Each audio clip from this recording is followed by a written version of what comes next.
السلام عليكم ورحمة الله وبركاته. إن الحمد لله نحمده ونستعينه ونستغفره ونؤمن به ونتوكل عليه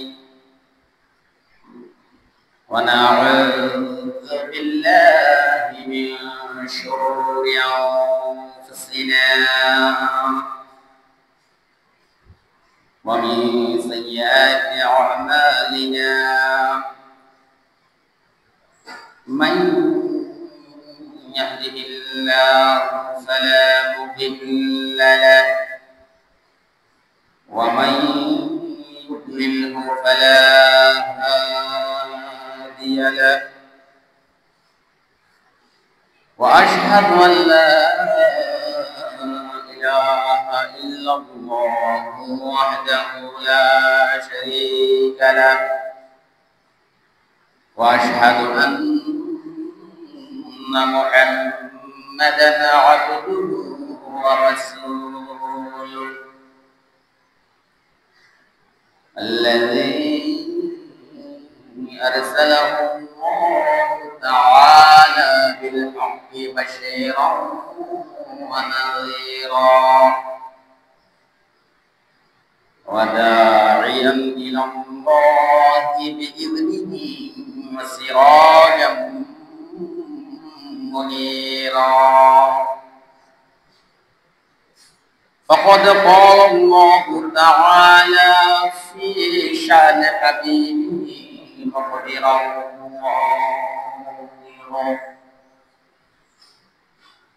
أعوذ بالله من الشيطان الرجيم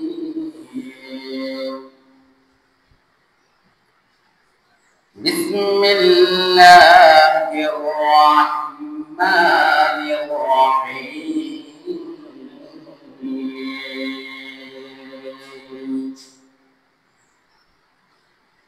إن الله وملائكته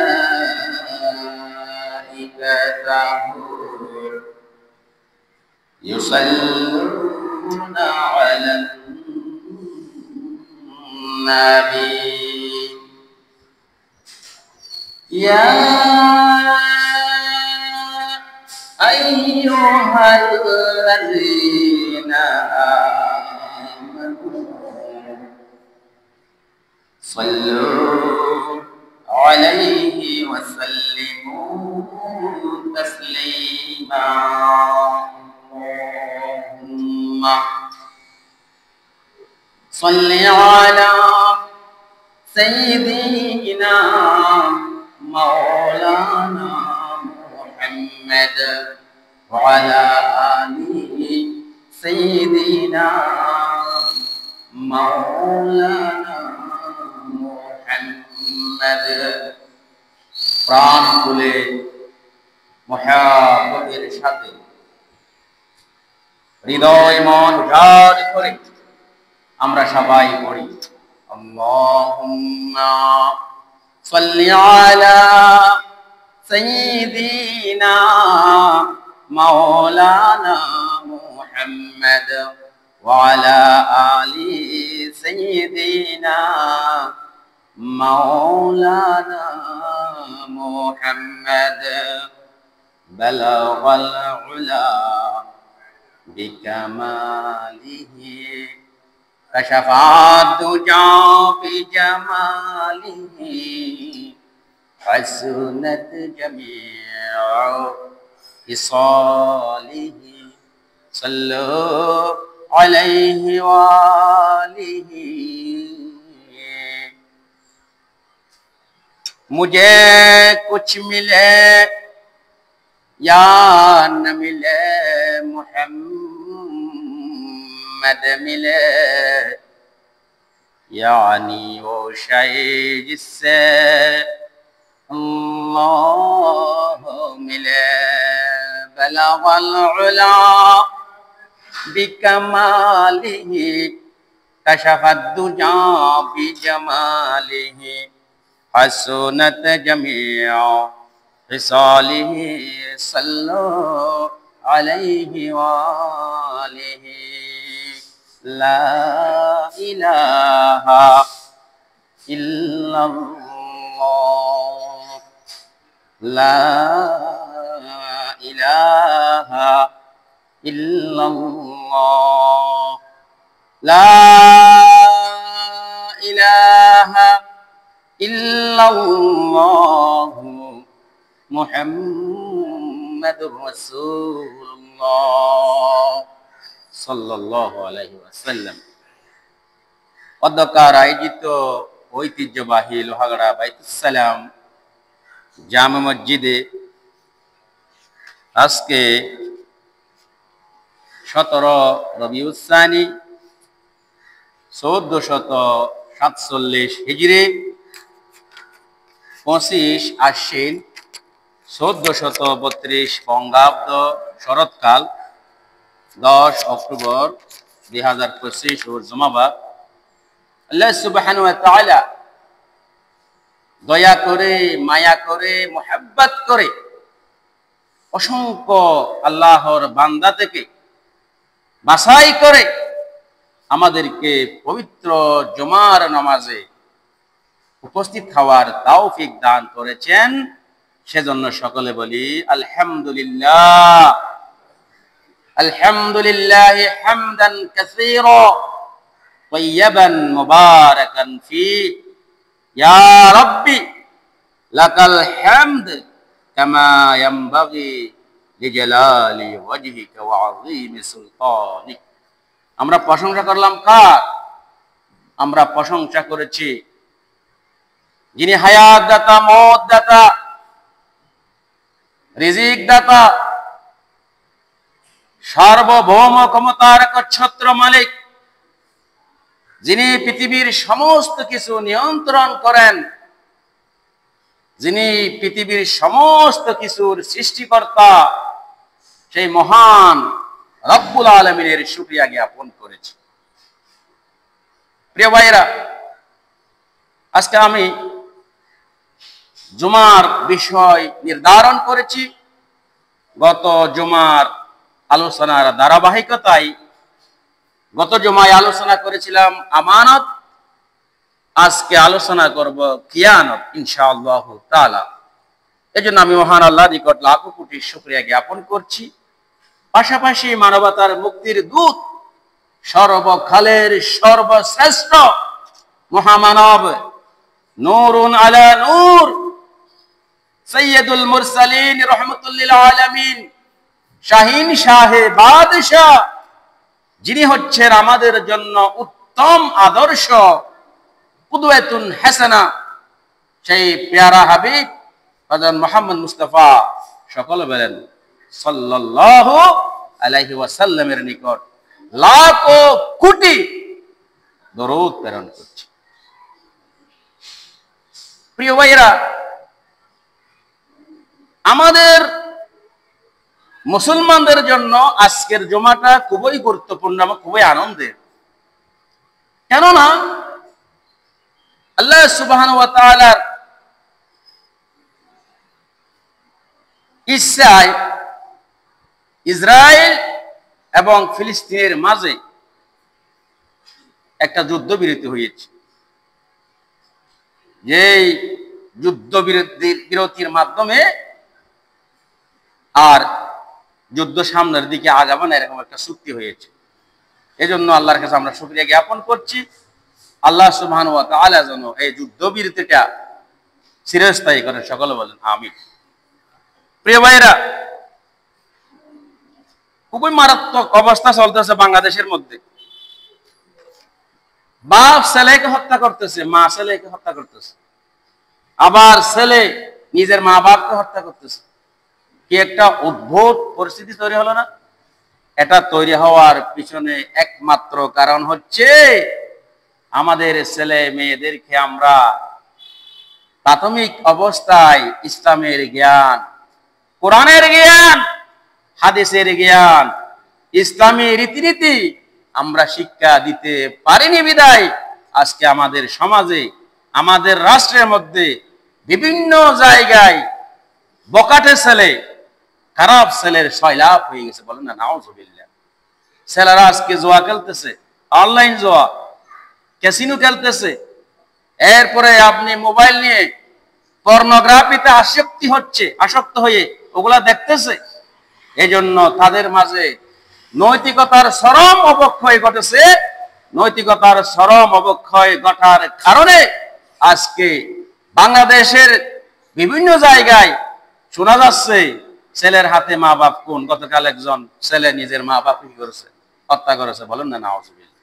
এগুলা সবগুলার পিছনে একমাত্র কারণ হচ্ছে আমরা আমাদের ছেলে মেয়েদেরকে যত উপযুক্ত শরীয়তের জ্ঞান, ইসলামের জ্ঞান, কোরআনের জ্ঞান আমরা দিচ্ছি না বিদায় ছেলেরা মেয়েরা বিপদের দিকে কি করছে?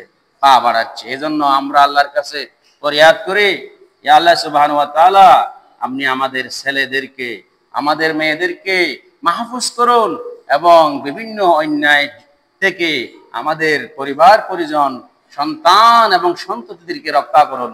সকলে বলেন আমিন। প্রিয় ভাইয়েরা,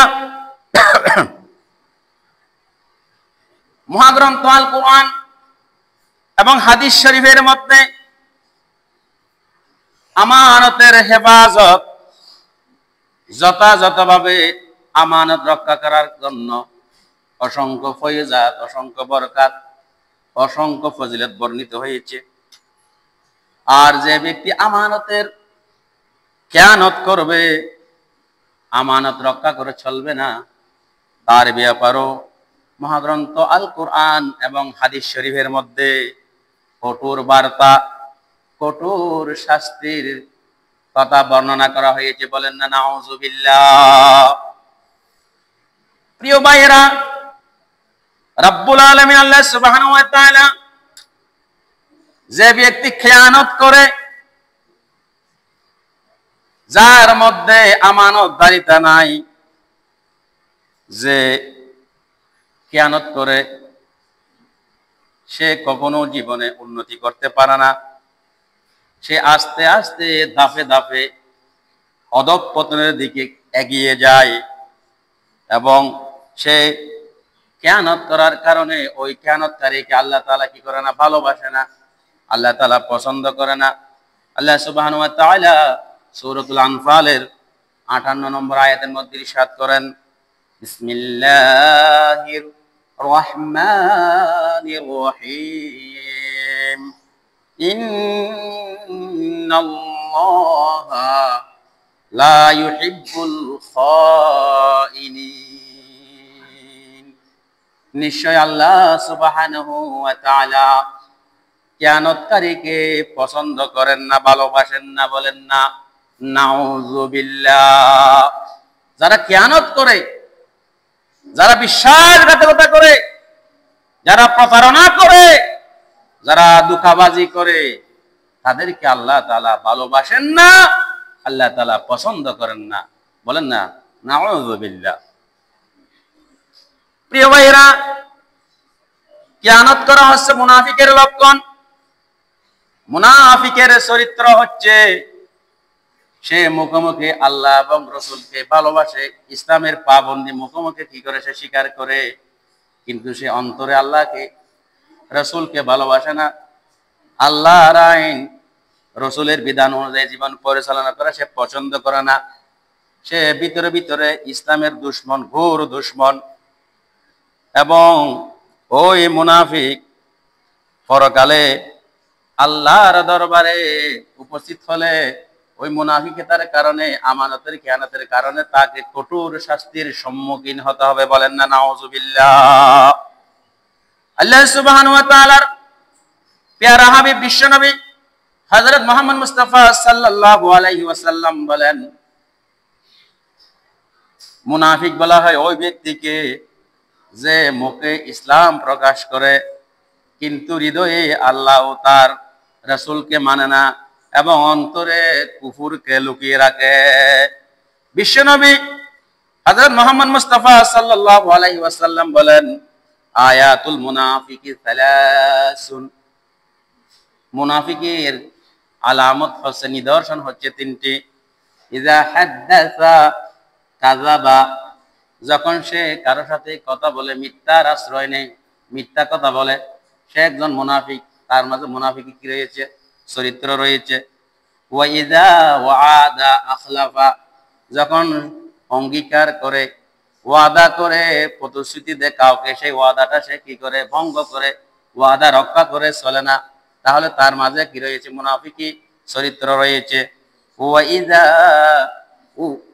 তুমিনা খানা, এবং যে ব্যক্তি আমানতের খেয়ানত করে, তার মাঝে মুনাফিকের লক্ষণ রয়েছে। বলেন না নাউজুবিল্লাহ। তাহলে খেয়ানত করলে আমানতের, তার মাঝে কি রয়েছে? মুনাফিকি হাসলত রয়েছে।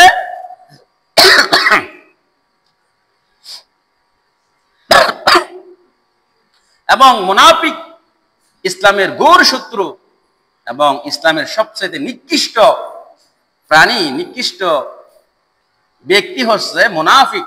এবং এই মুনাফিকদের সবচেয়ে বেশি শাস্তি হবে, ইন্নাল মুনাফিকিনা ফিদ দারকিল আসফালি মিনান নার, নিশ্চয় মুনাফিকরা জাহান্নামের সর্বনিম্ন স্তরে অবস্থান করবে। বলেন না নাউজুবিল্লাহ। প্রিয় ভাইরা, যারা মুমিন, মুত্তাকি, পরহেজগার, ঈমানদার, যারা আল্লাহওয়ালা, যারা আল্লাহকে মানে, রাসূলকে মানে, ইসলামের রীতিনীতি মেনে চলে, ইসলামী আদর্শে আদর্শিত, ওই ব্যক্তি কখনো মিথ্যা কথা বলতে পারে না, কখনো খেয়ানত করতে পারে না। মিথ্যা কথা বলা, খেয়ানত করা ঈমানদারের লক্ষণ নয়, মুমিনের লক্ষণ নয়, মুত্তাকি পরহেজগার মুসলমানের লক্ষণ নয়। আল্লাহ রাসূল সাল্লাল্লাহু আলাইহি ওয়াসাল্লাম ইরশাদ করেন, ইউতবাউল মুমিনু আলা কুল্লি শাইইন ইল্লাল খিয়ানাতা ওয়াল কাযিবা, মুমিনের স্বভাবের মধ্যে বিভিন্ন অভ্যাস, বিভিন্ন কাজ থাকতে পারে, কিন্তু তার মাঝে মিথ্যা বলা এবং খেয়ানত করা থাকতে পারে না। মুমিন ব্যক্তি কখনো মিথ্যা বলতে পারে না, মুমিন ব্যক্তি কখনো খেয়ানত করতে পারে না। তাহলে যে ব্যক্তি সত্যিকারের মুসলমান, তার স্বভাবের মধ্যে কখনো মিথ্যা এবং খেয়ানতের মতো নিকৃষ্ট চরিত্র থাকতে পারে না। যার মাঝে এই দুটি বদগুণ বিদ্যমান রয়েছে, সে ঈমানের প্রকৃত স্বাদ পাবে না। তাই ওই ব্যক্তির উচিত নিজেকে শুধরে নিয়ে মিথ্যা বলা থেকে, খেয়ানত করা থেকে নিজে কি করা? বাঁচিয়ে রাখা। বলেন না ইনশাআল্লাহ তাআলা। প্রিয় ভাইরা, যারা খেয়ানত করে, তারা আল্লাহ তাআলার রহমত থেকে বঞ্চিত হয়, আল্লাহর সাহায্য থেকে বঞ্চিত হয়।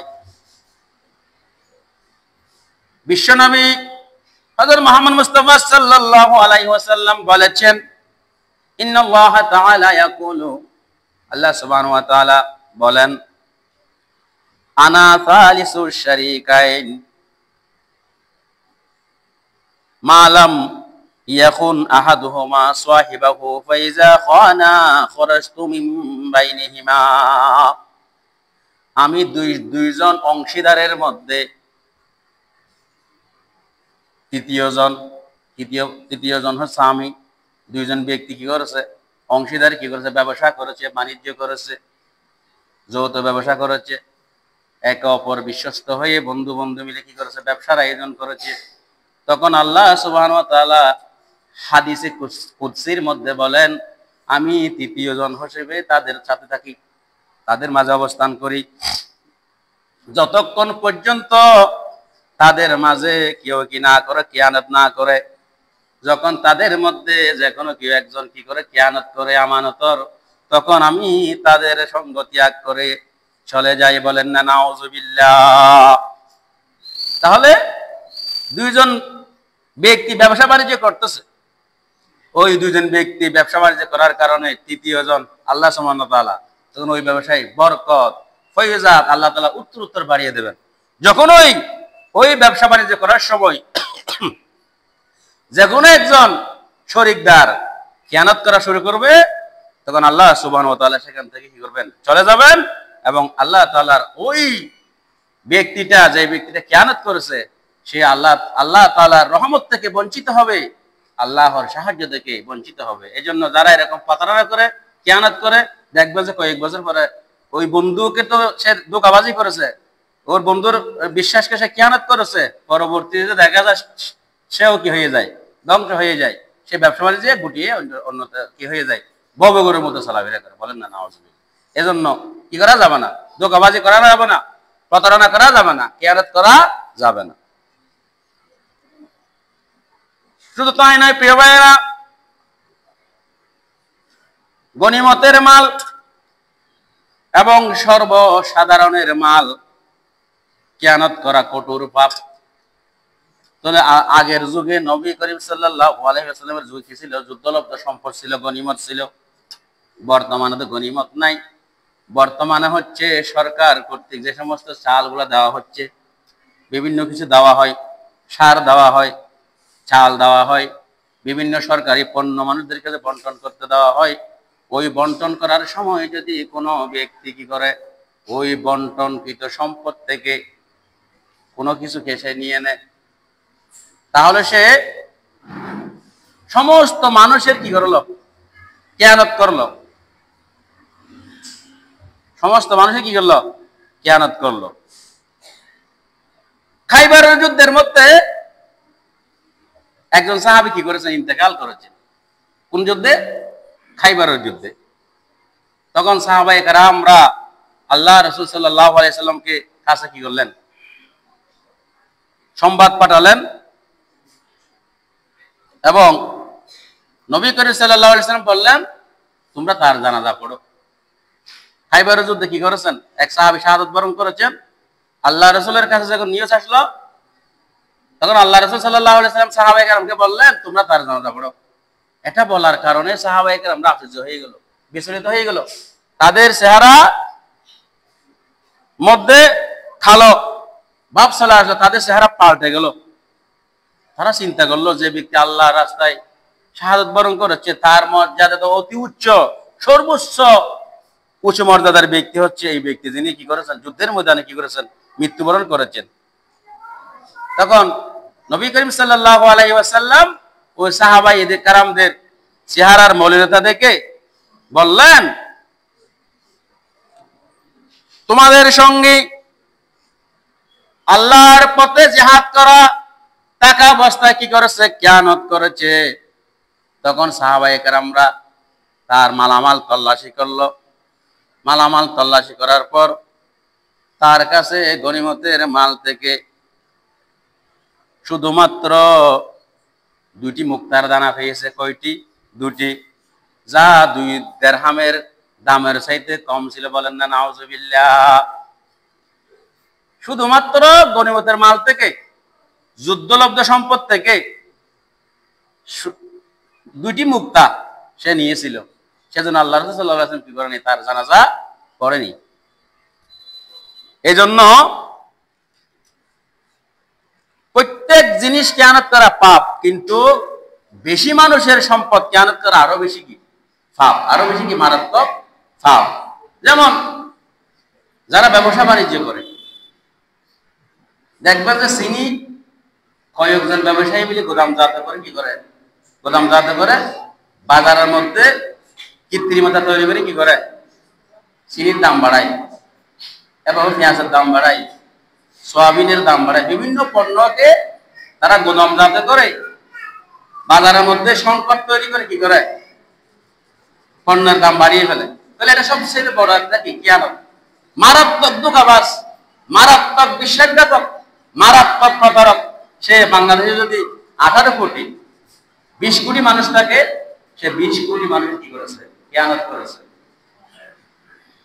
সেজন্য যেই সম্পদের মধ্যে অসংখ্য মানুষের অধিকার রয়েছে, যেমন গনিমতের মাল তো সবাই পাবে, যুদ্ধলব্ধ সম্পদ, সরকারি মাল যাদেরকে দেওয়া হচ্ছে, যাদের লিস্ট আছে, তারা সবাই তো পাবে। এবং এই যে ব্যবসা বাণিজ্য যারা করে, এরা যদি কি করে, গোদামজাত করে, পণ্যগুলাকে বাজারের মধ্যে বিক্রি না করে কৃত্রিমতা তৈরি করে মানুষদের মাছ থেকে অতিরিক্ত টাকা ইনকামের চিন্তা ভাবনা করে, সে সবচেয়ে বড় খেয়ানতকারী। এজন্য সে সবচেয়ে বড় কি হবে? গুনাহগার হবে। বলেন না নাউযুবিল্লাহ। শুধু তাই নয় প্রিয় ভাইয়েরা, যারা দুনিয়ার মধ্যে থাকা অবস্থায় খেয়ানত করে, কোন সম্পদ খেয়ানত করে, সেই খেয়ানতকৃত সম্পদ নিয়ে সে কাল হাসরের ময়দানে উপস্থিত হবে। বলেন না নাউযুবিল্লাহ। আল্লাহ সুবহানাহু ওয়া তাআলা সূরাতুল আলে ইমরানের মধ্যে ইরশাদ করেন, মাইয়াকুল ইয়াতি বিমা ক্বাল্লা ইয়াউমাল কিয়ামাহ, যে ব্যক্তি খেয়ানত করবে সে কিয়ামতের দিন সেই বস্তু নিয়ে আসবে যাতে সে খেয়ানত করেছিল। বলেন না নাউযুবিল্লাহ। এক ব্যক্তি নবী করিম সাল্লাল্লাহু আলাইহি ওয়াসাল্লামের কাছে একটা দড়ি নিয়ে আগমন করলেন। সে বলল, হে আল্লাহ রাসূল সাল্লাল্লাহু আলাইহি ওয়াসাল্লাম, এটি আমি গনিমতের মালের মধ্যে পেয়েছি। কি পেয়েছে? রশি পেয়েছি। তখন নবী করিম সাল্লাল্লাহু আলাইহি ওয়াসাল্লাম বললেন, তোমাকে কি হযরত বেলাল রাদিয়াল্লাহু তাআলা আনহু তিনবার ঘোষণা দিয়ে বলে নাই, যার কাছে গনিমতের মাল আছে সেটা নিয়ে আসো, যার কাছে গনিমতের মাল আছে সেটা নিয়ে আসো, যার কাছে গনিমতের মাল আছে সেটা নিয়ে আসো। লোকটি বলল, হ্যাঁ আমি শুনছিলাম। তখন নবী করিম সাল্লাল্লাহু আলাইহি ওয়াসাল্লাম বললেন, তখন তুমি কেন সেই রশিটা নিয়ে আসনি? তখন ওই ব্যক্তিটা বিভিন্ন কি করলো, অজুহাত দেখালো, যে অজুহাতটা গ্রহণযোগ্য ছিল না। তখন নবী করিম সাল্লাল্লাহু আলাইহি ওয়াসাল্লাম ওই ব্যক্তিকে বললেন, তুমি কিয়ামতের দিন এটি নিয়ে আসবে, অর্থাৎ রশিটা নিয়ে আসবে, আমি কখনো তা তোমার কাছ থেকে গ্রহণ করব না। বলেন না নাউযুবিল্লাহ। দেখেন নবী করিম সাল্লাল্লাহু আলাইহি ওয়াসাল্লাম সেই দড়ি কেন গ্রহণ করেনি? গনিমতের মাল তো আগেই বন্টন করে দেওয়া হয়েছে, অসংখ্য মানুষের আগে বন্টন করা হয়েছে। এখন আপনি বন্টন করার পর যেই গনিমতের মালটা আপনি নিয়ে নিয়েছেন, সেই মালটা কি সবার কাছে পৌঁছানো যাবে? সম্ভব না। তাহলে অসংখ্য মানুষের কিয়ানত আপনি সামনে একটা দড়ি নিয়ে করে ফেলছেন। এজন্য আল্লাহ রাসূল সাল্লাল্লাহু আলাইহি সাল্লাম ওই সাহাবায়ে কেরামের উপর কি করেছিলেন? অসন্তুষ্ট হয়েছিলেন। বলেন না নাউযুবিল্লাহ। প্রিয় ভাইয়েরা, কিয়ানত এটা অনেক মারাত্মক বিষয়।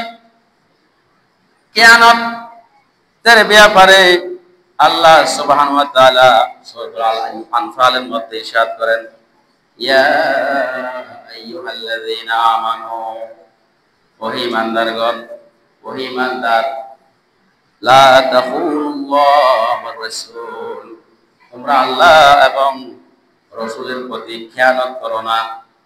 ওয়া তাখুনু আমানাতিকুম ওয়া আনতুম তা'লামুন, এবং জেনে শুনে তোমরা তোমাদের আমানতেরও প্রতিও খেয়ানত করো না। বলেন না সুবহানাল্লাহ।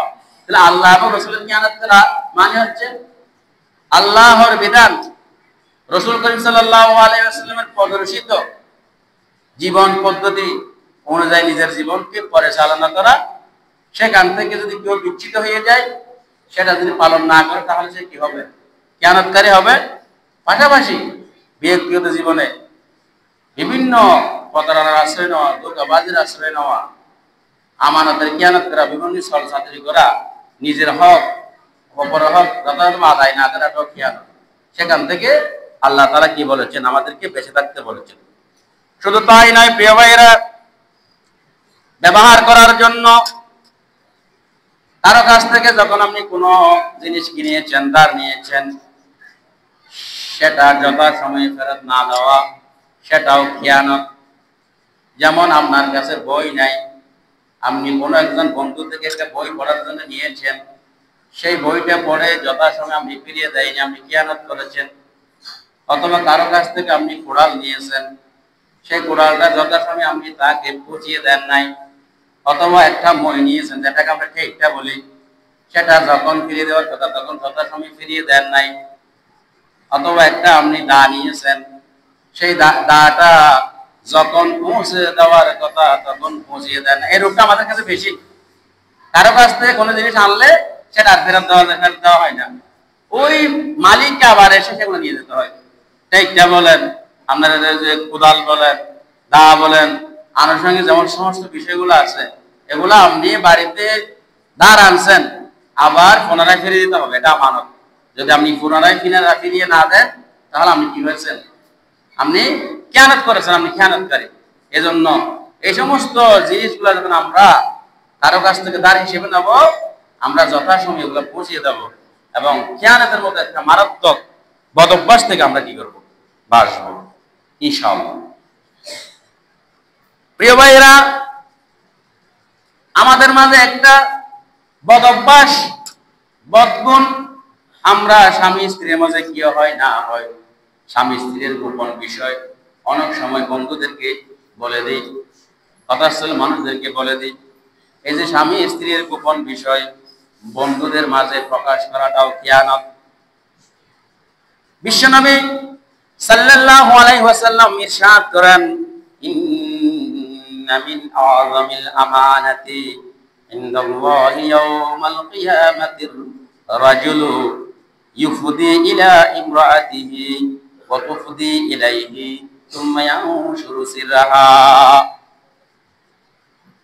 নিশ্চয় কিয়ামতের দিন আল্লাহর কাছে সবচেয়ে বড় কিয়ামত হলো যখন কোনো ব্যক্তি তার স্ত্রীর সঙ্গে গোপনে মিলনে লিপ্ত হয়, তারপর সে সেই গোপনীয় কথা তার বন্ধুদের মাঝে প্রচার করে বেড়াই। বলেন না নাউযুবিল্লাহ। এরকম অভ্যাস অনেকের আছে, বিশেষ করে যারা নতুন বিবাহ করে, বন্ধুদের আড্ডায় করে, বন্ধুদের আড্ডা মারার সময় এক অপরের সাথে বলে, এটা সবচেয়ে বড় কিয়ামত, সবচেয়ে মারাত্মক একটা গুনাহ। এরপরে প্রিয় ভাই, আরেকটা খুবই মারাত্মক বিষয়, অনুমতি ছাড়া কারো ঘরের মধ্যে উকি দেওয়া, এবং কারো একটা মোবাইল হাতে ফেলেই ফুট করে গ্যালারির মধ্যে ঢুকে কি আছে না এটা কি দেখা, আমরা কিন্তু দেখার জন্য দেওয়া হয় না। এটা অভ্যাসটা আমাদের কাছে বেশি। মোবাইল একটা ফেলে হুট করে গ্যালারিতে ঢুকে যায়, দেখেন আমার পরিবারের ছবি আছে, আমার বিভিন্ন গোপন তথ্য নথি আছে, এটা এটা এটা তো আপনাকে দেখার অনুমতি দেওয়া হয় না। তাহলে আপনি কি করলেন? খেয়ানত করলেন। বাড়িতে উকি মারা যায় নাই, অনেকে দেখা যায় হেঁটে যাচ্ছে জানা দিয়ে জায়গাখানে কি আছে নাই, উকি মারা দেখে অনুমতি ছাড়া কারো বাড়িতে উকি দেওয়া সম্পূর্ণ হারাম। বাড়িতে কি চলে না চলে গন্ধাগিরি করাও হারাম, গন্ধাগিরি করাও কি হারাম, উকি দেওয়া হারাম, উকি দেওয়া যাবে না, গন্ধাগিরি করা যাবে না, কারো মোবাইল হাতে নিয়ে গ্যালারিতে ঢোকা যাবে না, মোবাইল হাতে ব্যবহার করা যাবে না। এই সমস্ত বিষয় থেকে বেঁচে থাকতে হবে, না হলে আপনি খেয়ানতকারী, আপনি কি খেয়ানতকারী। এজন্য রাসূলুল্লাহ সাল্লাল্লাহু আলাইহি ওয়াসাল্লাম ইরশাদ করেন, সালাসুন লা ইয়াহিল্লু লিআহাদিন আয়াফআলাহুন্না, লা ইউআম্মু রাজুলুন কওমান ফায়াখুসসু নাফসাহু বিদুআ। তিনটি কাজ এমন আছে যে কাজটা কারোর জন্য বৈধ নয়। এর মধ্যে একটা হচ্ছে কোনো ব্যক্তি ইমামতি করে, ইমামতি করা অবস্থায় যখন মোনাজাত করে শুধু সে নিজের জন্য মোনাজাত করে, আর কারোর জন্য মোনাজাত করে না, তাহলে সে কি করেছে? কিয়ানত করেছে। সকলের জন্য মোনাজাত করতে হবে, শুধু নিজের জন্য, শুধু নিজের জন্য চাই, নিজের জন্য চাইলে হবে না তো ভাই, সবার জন্য চাইতে হবে, সবার জন্য দোয়া করতে হবে। শুধু নিজের জন্য যে চাই সে কিয়ানতকারী। এরপরে ফাইন ফাআলা ফাকাদ হানাহুম ওয়ালা ইয়ানজুরু ফি ক্বারি বাইতিন ক্বাবলা আন ইয়াস্তাজিনা। কেউ যদি অনুমতি ছাড়া অন্যের ঘরে উকি মারে, তাহলে সে ওই ঘরের লোকদের সঙ্গে কি করেছে? কিয়ানত করেছে। বলেন না নাউযুবিল্লাহ। এরপরে হচ্ছে ওয়ালা ইউসাল্লি ওয়া হুয়া হাকিনুন হাত্তা ইয়াতাহাফফা। অর্থাৎ কারো পেশাব পায়খানার ব্যাগ এসেছে এবং পেশাব পায়খানার প্রয়োজন, সে অস্বস্তিতে থাকে, সে পেশাব পায়খানা থেকে মুক্ত না হয়ে নামাজ পড়া শুরু করে দিয়েছে। নামাজ পড়া উচিত নয়। পেশাব পায়খানা দেখা আসলে আপনাকে আগে পেশাব পায়খানা সারা বলতে হবে, তাহলে আপনি কি করেছেন? তখন কিয়ানত করেছেন। আল্লাহ সুবহানাহু ওয়া তাআলা আজকে আমরা যে 10টি বিষয় আলোচনা করেছি সেগুলো আমি আরেকটু বলে দিচ্ছি। আল্লাহ তাআলা যেন আমাদেরকে সে অনুযায়ী আমল করার তৌফিক দান করেন। প্রথম হচ্ছে আল্লাহ তাআলা খেয়ানতকারীকে পছন্দ করেন না। 2 নাম্বার হচ্ছে খেয়ানত করা মুনাফিকের লক্ষণ। 3 নাম্বার হচ্ছে মুমিন কখনো মিথ্যাবাদী বা খেয়ানতকারী হতে পারে না। 4 নাম্বার খেয়ানতকারী আল্লাহ তাআলার রহমত ও সাহায্য থেকে বঞ্চিত হয়। 5 নাম্বার গনিমতের মাল বা সর্বসাধারণের সম্পদে খেয়ানত করা কঠোর পাপ। 6 নাম্বার খেয়ানতকারী কিয়ামতের দিনে খেয়ানত করা জিনিস নিয়ে নিজে কি হবে? হাজির হবে। 7 নাম্বার খেয়ানত এটা অত্যন্ত বিস্তৃত একটা বিষয়। 8 নাম্বার ব্যবহার করার জন্য নেওয়া জিনিস ফেরত না দেওয়া বা দেরি করাও খেয়ানত। এরপর 9 নাম্বার হচ্ছে স্বামী স্ত্রীর গোপন কথা বন্ধুদের মাঝে প্রকাশ করা সবচেয়ে বড় খেয়ানত। 10 নাম্বার হচ্ছে অনুমতি ছাড়া কারো ঘরে উকি দেওয়া, কারো মোবাইলের গ্যালারি দেখাটা হচ্ছে খেয়ানত। আল্লাহ সুবহানাহু ওয়া তাআলা আজকে যা কিছু আলোচনা করেছি সে অনুযায়ী আমল করার তৌফিক দান করুন। সকলে বলেন আমিন। ওয়া আখিরু দাওয়ানা আলহামদুলিল্লাহি রাব্বিল আলামিন। আসসালামু আলাইকুম ওয়া রাহমাতুল্লাহি ওয়া বারাকাতুহু। প্রিয় ভাইরা, এখন 4 রাকাত সুন্নত নামাজ পড়ার সময়। আমরা 4 রাকাত সুন্নত নামাজ পড়ব।